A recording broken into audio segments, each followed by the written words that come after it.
sjáum það og það er ekkert sem við getum gert. Og hvað gerir maður þá? Þá gefur maður þeim sem að maður veit að hefur lækninguna, ef ekki hérna, þá á himni. Þá gefur maður börnin sín til hans. En hvað gerist þegar maður gerir það?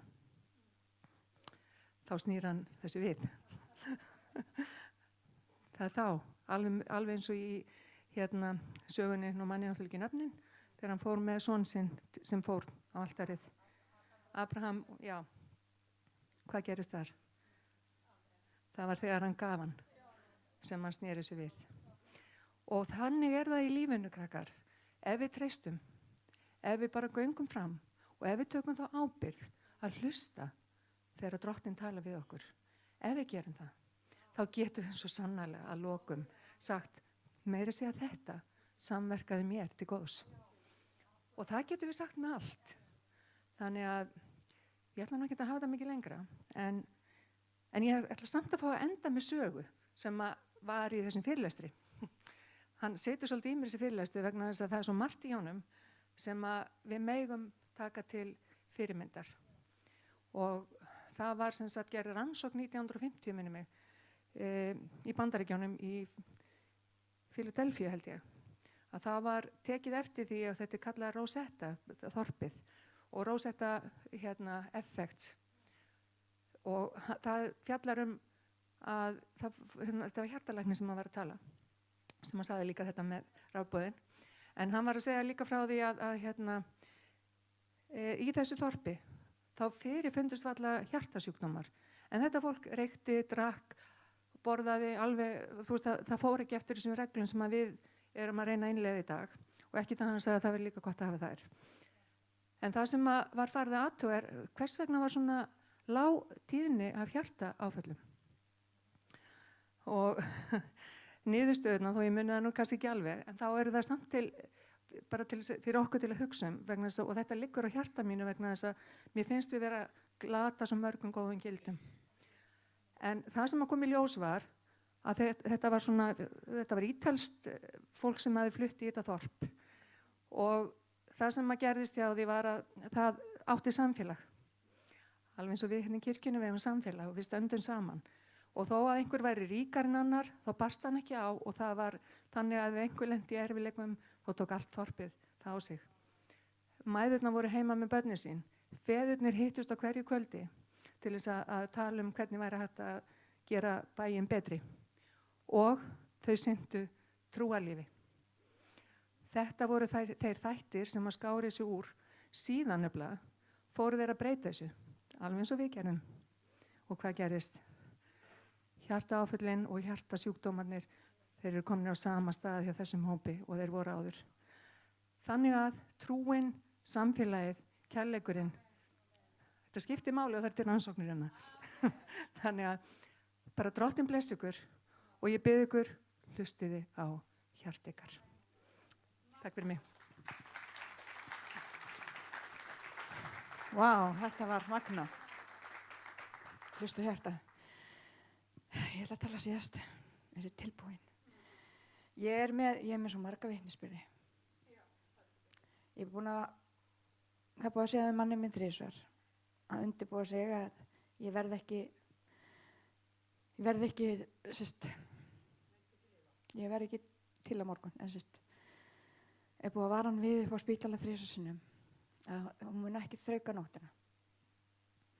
Ég var lítinn strák sem er 7 ára sem að þegar ég var óleitt af þá ég er svo meira eftir þess að mitt vitnisburð, ég er aðeins að jafna mig. En þegar ég var óleitt af Róberti þá fórum við í 20 sónar. Eina sem ég hafa áhyggjur af þá er bara, ef þessi strákur, hvað ger ég? Því ég átti bara stelpur. Ég var bara svona, hvernig ég ala hann upp, hvað ég gera? Það var eina áhyggjurnar. Svo fórum við inn og hún byrjaði með sónartækið. Og svo hann bíða aðeins og svo fylltist herbergið. Svo bara heyrðist bara við þurfum að gera þetta, og maðurinn minn stóð upp og svo heyrðist stopp. Bara hvað er í gangi? Bara við erum að undirbúa það þarf að, við þurfum að eyða honum, við þurfum að, bara drepa hann. Og hann bara, ekki fræðilegur möguleiki. hann bara stopp, bara hingað ekki lengra. Hann sagði mér alveg sama og horfði á mig, ég náttúrulega bara grét á borðinu. Það var ekkert sagt, það var bara komið inn, talað og bara við gerum þetta og það var bara prógram í gangi. Og ég lá á borðinu og byrjaði bara titra og skjálfa og Rúna hélt í höndina og stóð svo upp og bara stopp.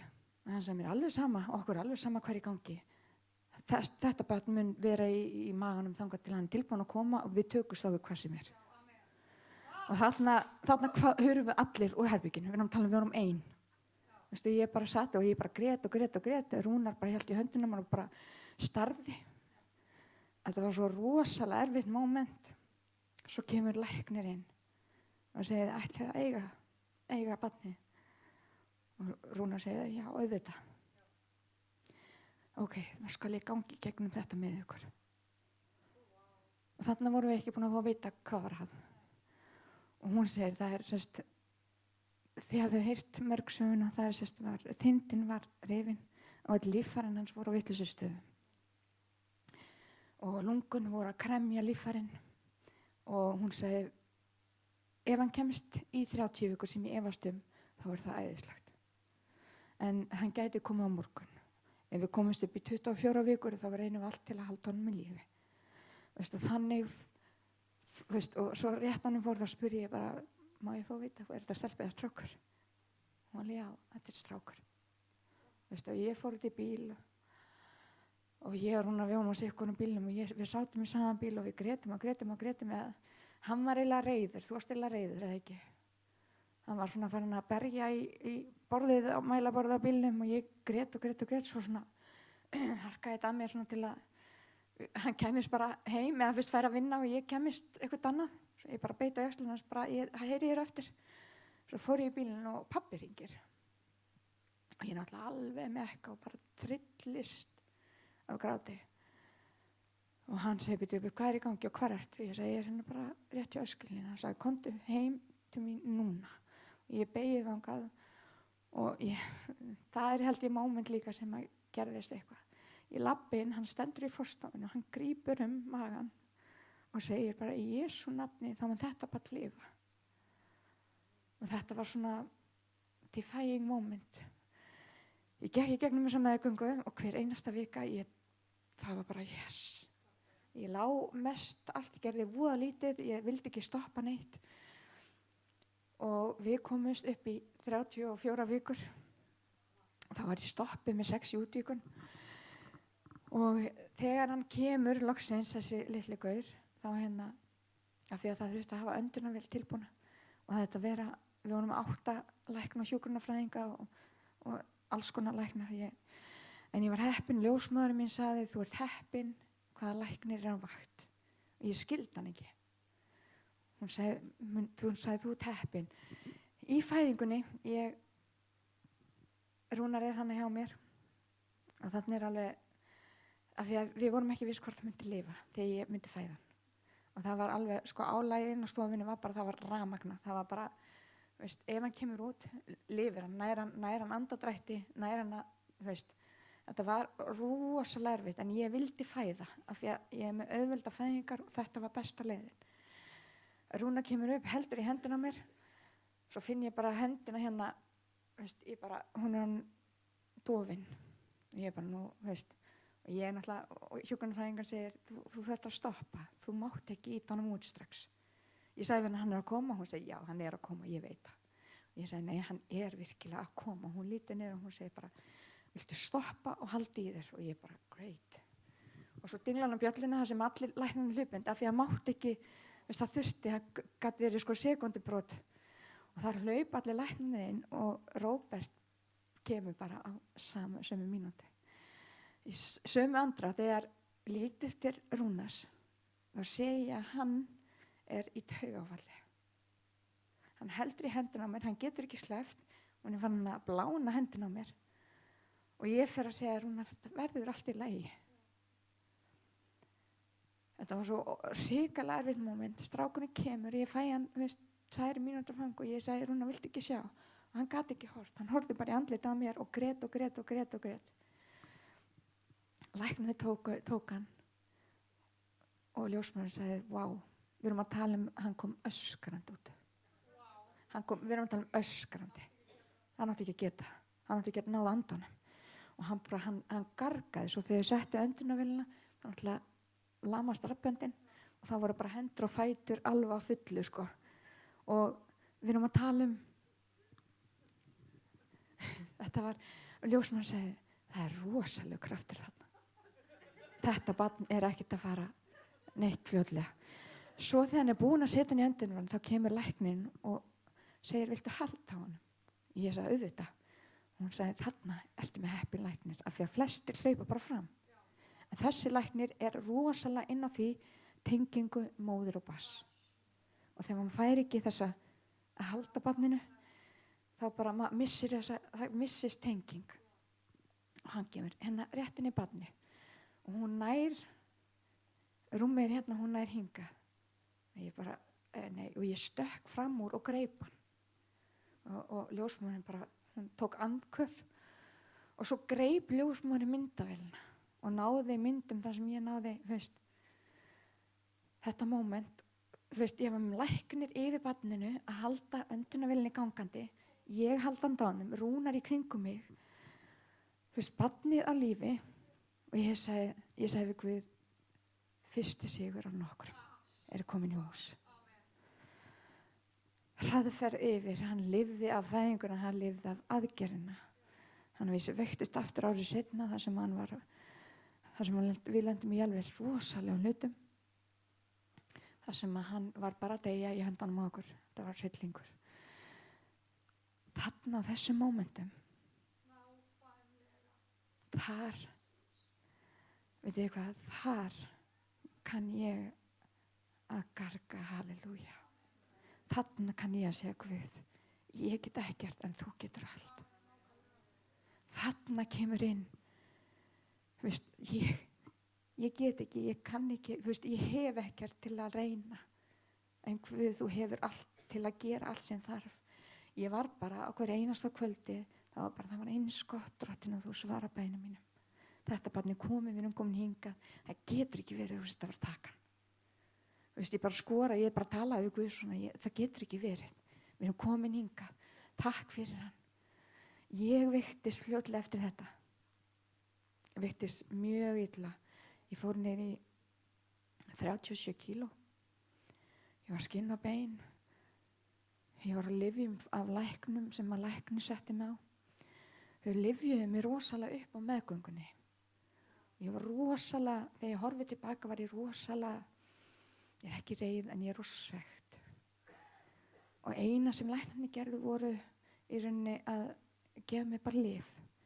Kvíðastillandi, þunglyndislyf. Þau bara, já, þú ert með barnið veikt, þunglyndislyf. Já, þú ert ekki þetta, kvíðastillandi, já, þú ert með verki. Og ég var bara orðin ónýt. Ég gat ekki borðað. Ég bara hrundi niður. Og þetta situr í mér út af fjölskyldunni. Ég átti nokkur börn.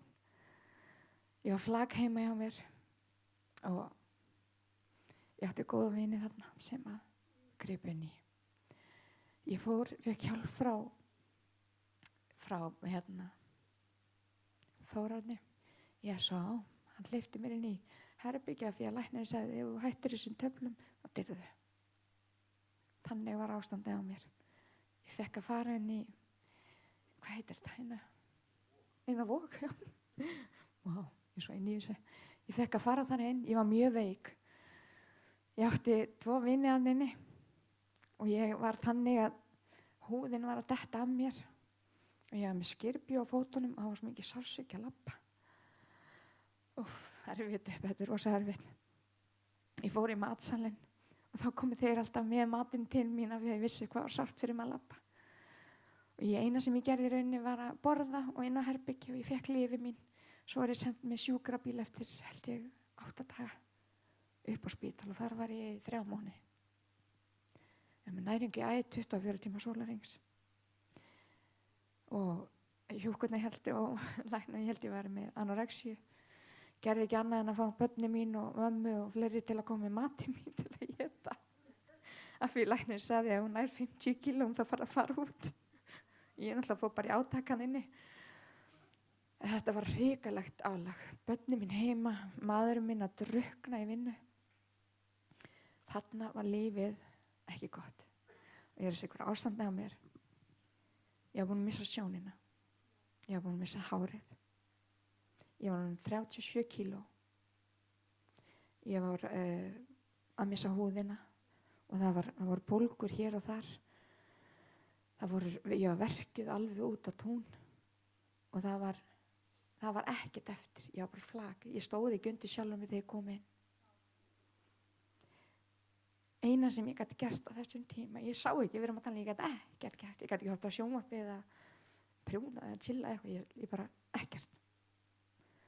En það var vinkona mín í veginum, hún Ásdís sem forstöðumaður þar. Hún kom til mín í hádeginu. Hún bað yfir mér, svo tók hún iPadinn, setti heyrnartólinu á mér og setti lofgjörð. Og hún sagði bara slakað á og leyfðu Guð að vinna. Og þarna á þessu mómenti, veistu hvað, mér var alveg sama. Ég man ekki hvort ég var ein í herbergi þarna eða ekki. Ég bað svo hátt. Ég setti bara heyrnartólinu á og ég bara Guð, ef þú gefur mér eitt tækifæri viðbót, þá mun ég nota það til þess að lofsyngja þér. Og ég er að tala um að ég var ekki með rödd. Ég gæti ekki sungið. Veistu, það var mitt. Það var mitt go-to ef ég gæti sungið mig í gegnum hluti. Þarna var ekki neitt. Og hjúkunna þegar kom inn, það var allt svona, bara klappa, þú verður góð. Svo bara ákvað ég bara drottinn, bara eitt séns í viðbót, lofa. Ég lofa að lofa þérna. Þess vegna syngi henni upp á sviði og ég gef allt sem ég á. Af hverju? Af því að Guð gaf mér allt sem ég er. Ég bara skila tilbaka það sem hann gaf mér. Þetta er gjöf frá Guði, þetta er ekki ég. Og ef ég get snert einhvern með þessu sem ég hef, þá ætla ég að nota það. Þú veist, ég ætla að brosa og þegar fólk kemur til mín og segir, af hverju ert þú að brosa? Það er fyrir ég er hérna, núna, eins og það sögðu. Ég stend hér í dag. Guys, ég stend hér í dag. Ég kom með hold utan á mig. Ég er nú svona juicy. Ekki það, já, ok. Skulum ekki fara þangað. En veist, ég alveg, guys, krakkar, fólk. Krakkar. Ég alveg með þetta. Veist, þetta er svo mikið. Veist, þetta er ekki fyrsta skipti. Rúnar kom, við flugum frá Bandaríkjunum. Hann bókstaflega hélt á mér inn á með bráðamóttöku. Þeir voru bara settir í búninga, veist það, fyrir að ég var komin úr flugi. Þá sagði hann bara, hún verður ekki hérna morgun, hún lifir ekki nóttina af. Þris og sinnum, hugsaður, hann þurfti að hafa sagt, láttu, veist, hann var bara að plana hvernig, læti börnum vita, hvernig ger ég þetta. Lífið er ekkert bara sjálfgefið. Notið það. Hvað hefur Guð gefið þér sem þú ert ekki að gera? Hvað er í hjarta ykkar sem er að springa og vil komast út en þið er ekki að gera? Helga Sóley, hvað er það? Nei, í alvöru. Okkar líf, eða ég er allavega, þú veist, ég er þannig, ég er bara líf mitt á að vera vitnisburður. Mér er alveg sama hvar ég er, hvað ég er að gera. Það sem ég er hér er ég allstaðar. Ég breytist ekki til að búti kirkjunni. Ég er frelsuð allstaðar.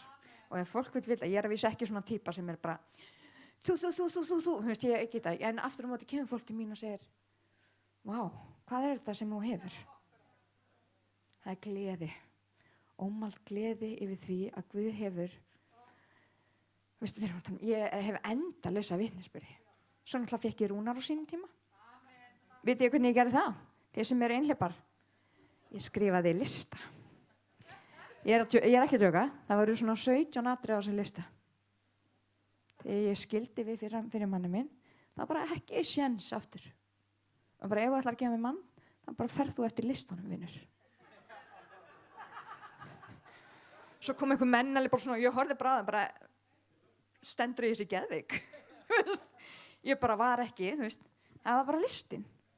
Og ég sagði bara, Guð, ef hann ætlar að gefa mann, þá bara, þetta er listin. Og það er ekkert sko 3 atriði eftir. Hann verður að tjekka í öll bóksin. Það er að vísu 2-3 atriði sem ég gleymd að bæta við. Og svo leiðileg. En ég verð að lifa með því. En ég er að segja ykkur að. Það er svo náttúrulega þetta. En Guð gaf mér hvert einasta atriði á þessu lista. Ég meina þegar ég var ein með stelpunnar, Kamilu og Inguleli, það var ekki mikið eldamennsku. Það voru yfirleitt bara 1944 og heimsótti mömmu. Og ég er það mann sem kann að elda. Númer 1, hann verður að vera hár og dökkhærður. Já, maður má líka biðja það. Skilur. Ef ég segi eitthvað vesinn, bara lita hárið.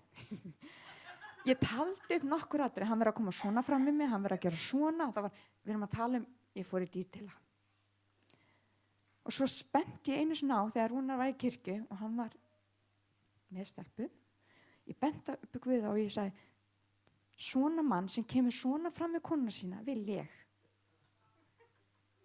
Guð bara, jú, nei. Nei, það var ekki svona. Það leið smá tími hann á milli. En ég er blessuð. Við höfum okkar ups and downs. En við stöndum saman.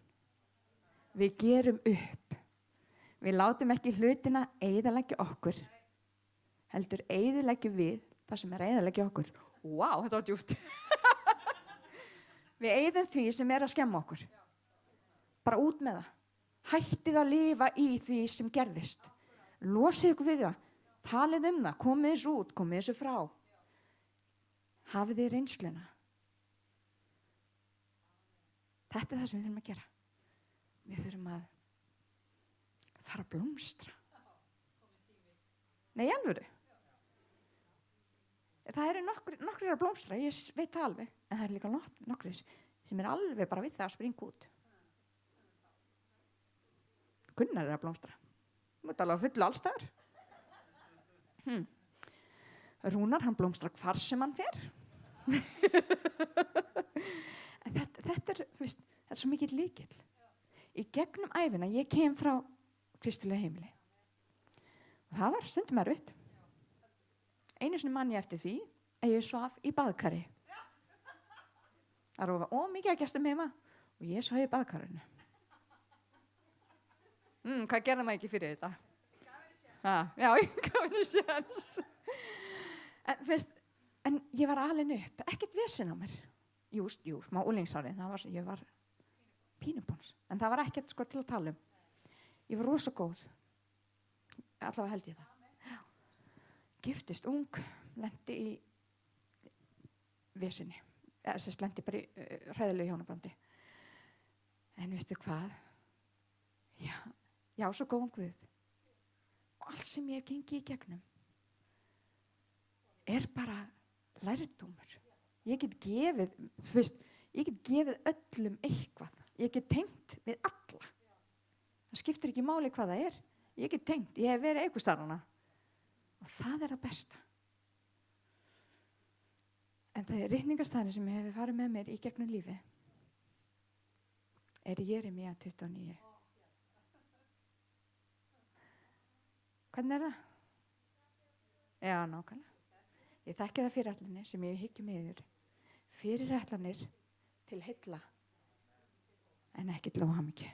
Og þessi reikningarstað, þegar maður gengur í gegnum hluti, það er sem bara, hei, drottinn, þú hefur fyrirætlanir til heilla en ekki til óhamingju. Ef maður er í vesinni, eins og stundum þegar maður er og gefur börnin sín, maður gefur bara Guð, ég gefst upp, þá er maður að segja, Guð, þú ætlar að gera líf mitt til heilla en ekki til óhamingju. En hann snýr því upp. Maður stendur á þessu. Fyrirætlan til heilla en ekki til óhamingju. Að veita með vonaríka framtíð. Hann snýr þessu upp. Hann snýr þessu upp í sigur. Hjá okkur öllum. En ég ætla ekki að hafa þetta lengra. Við ætlum að fá tónlistafólki aftur upp. Og kórinn. Er kórinn ekki að? Við ætlum að taka allavega eitt lag í viðbót. Ef það er einhver sem vil fá fyrirbæn, þá erum við hérna og þið getur komið fram og Já. Spurning hvernig vera. Það er svo gaman að hlusta á hana kór. Við erum rétt rúmlega 1 árs. Og þetta afraksturinn. Og náttúrulega Matti algjört gull með þetta. Já, nákvæmlega. Himnasending.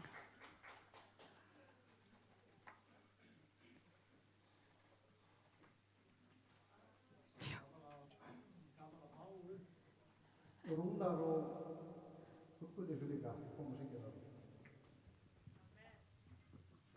Þið kunnið þetta.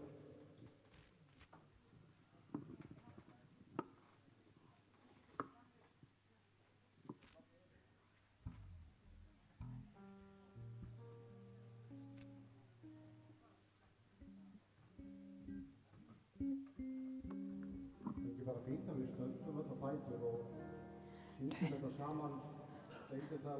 Má ég grípa aðeins inn í?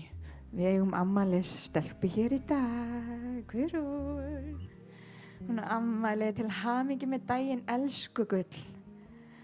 Þú ert alltaf jafn ung og yngist með ári hverju, það ekki? Jóna. Til hamingju með daginn. Ha? Hún dásemd þessi elska. Ef að syngja afmælislegur. Hún afmæli í dag, hún afmæli í dag, hún afmæli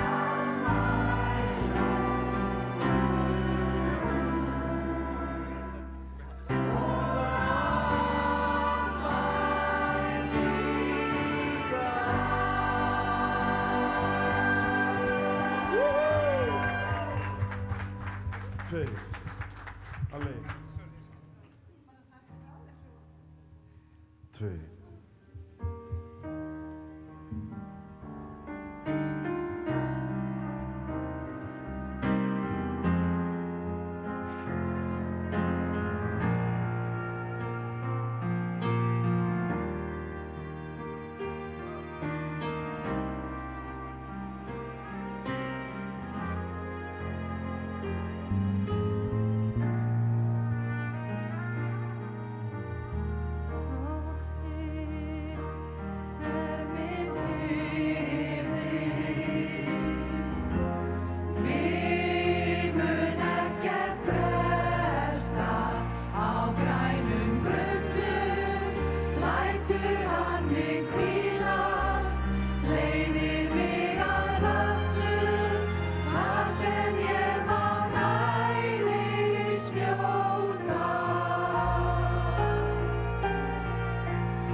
This is